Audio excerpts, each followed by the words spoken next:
First of all, I want to thank everybody for taking time out of their day to view this webinar. Hope you got some good information out of it. I know typically, especially if it's the first time you've watched it, you can watch it multiple times and it seems like glean additional information. Howard definitely packs a lot into the 50 minutes that he's doing this presentation. For those of you who don't know me, my name is Jason Spangler. I'm the flooring division manager here at Wagner, responsible for not only the Rapid RH product line, but for the MMC line of wood moisture meters. I will say that we're going to do a Q&A. So if you have any questions, please email them as I'm going through a few things real quick. Please email them in so that I can try to get to as many of them as possible. For those of you who don't get your questions in, or for those of you who remember questions after we're through, please don't hesitate to contact me directly. That's what I'm here for. My phone number directly is 800-634-9961, and my extension's 235. And my email is jspangler@wagnermeters.com. So again, if you have any questions after the fact, don't hesitate to give me a call or drop me an email.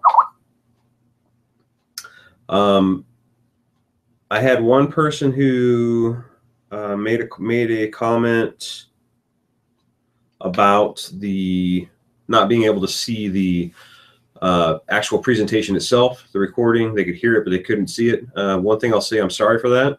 Hopefully it did come back into play, but I will say that for not specifically for this, but it made me remember this. A lot of you may not know that we have now a AIA accredited version of this webinar.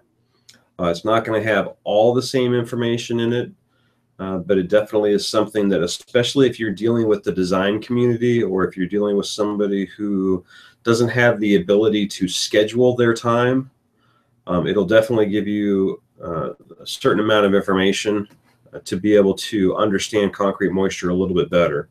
But that website is called AIAspec.com. And it's an on-demand version of this webinar. Again, not all the information. There's quite a bit of it that's actually been cut out. But for people who are in the design community, it's definitely something where they can get the CEU credits that they need. All they have to do is sign up. But on the other hand, you don't have to be part of that AIA community to actually view it. So I'll get to another question. Another question I have was, what was the ASTM number? So we talked about multiple ASTM numbers. So the ASTM number for in situ concrete testing, or things, or the type of testing that the Rapid RH would fulfill, that's ASTM F as in Frank, 2170. And you always want to look at any of those ASTM standards. You want to look at the dash number after that, because this one is F2170-11, meaning that the last revision was done in 2011. We also talked about F as in Frank 1869, and that one is the calcium chloride testing. But the biggest one that we were talking about here was F as in Frank 2170, and the latest version is -11. A couple of questions that I get on a consistent basis. One is, how do I determine, since this is a very, very depth-specific measurement, how do I determine how thick a slab is? So there's a couple different ways that I've seen that people actually do it out in the field. One is, excuse me, that they will, there are devices out there where you can scan or penetrate through the entire slab and get an estimation of what the concrete thickness is. Unfortunately, they run anywhere from $2,500 to $4,500. And for most people, from a practical standpoint, it's not something they would typically do. Another way to do it that you see quite often is construction documents. If it's new construction, trenching on rehabs. If you're there on the job when they're doing trenching, you can get an idea of how thick the slab is. Sometimes, depending on the type of construction, you can look at how from the outside prior to any landscaping going in. Sometimes you can see stuff like that. But worst case scenario, what I hear people doing is they will take a smaller diameter drill bit. They'll pick a couple places on the slab. They'll drill a hole all the way through the slab. They'll take a piece of pliable wire and they'll make a J-hook out of it. And they'll make that J-hook just a little bit wider than what the diameter of the hole is, so that when they press it down, it compresses the J. As you push it to the bottom and it comes out the bottom, it'll spring back out. You just pull it up until there's resistance against it. Take a Sharpie at the surface of the concrete, mark it off. And as you pull it all the way out again, you'll see where the resemblance of the curve on the J was and the Sharpie mark, and you get an idea of how thick that is. Compare that to a couple of spots in the slab, gives you an idea of how thick overall the slab is. There can be inconsistencies. I totally understand that, but you've done your due diligence at that point to try to verify.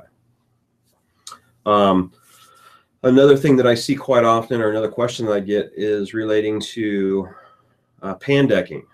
And because you have certain areas of a metal pan deck that are thinner than other areas, people wonder, do I calculate my 40% based off the thin area or the thick area?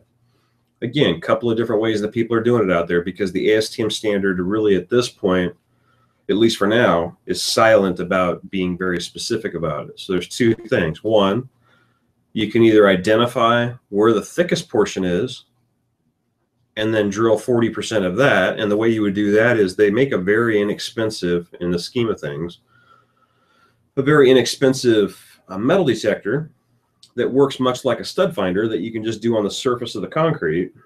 And it's strong enough that it'll pick up the shallow areas as far as the metal portion, but it's not so thick that it'll get all the way down to the thicker portions. So you just scan it across until you hit a thin area, mark that, scan across a little bit more until you hit another thin area, mark that, and then drill in the middle of it. That gives you an idea of being at the thickest area. The other thing they're looking at this point is they're looking at trying to come up with some kind of average thickness calculation that will allow you to look at the thin part and the thick part, average them together, and then do 40% and drill anywhere on the slab. So those are a couple of things that I hear quite often that people have questions about. So it looks like at this point I don't have any additional questions. Again, my name is Jason Spangler. My direct contact phone number is 800-634-9961, extension 235. And if you have any additional questions at all, any of them, please don't hesitate to give us a call. And I want to say thanks and have a great day.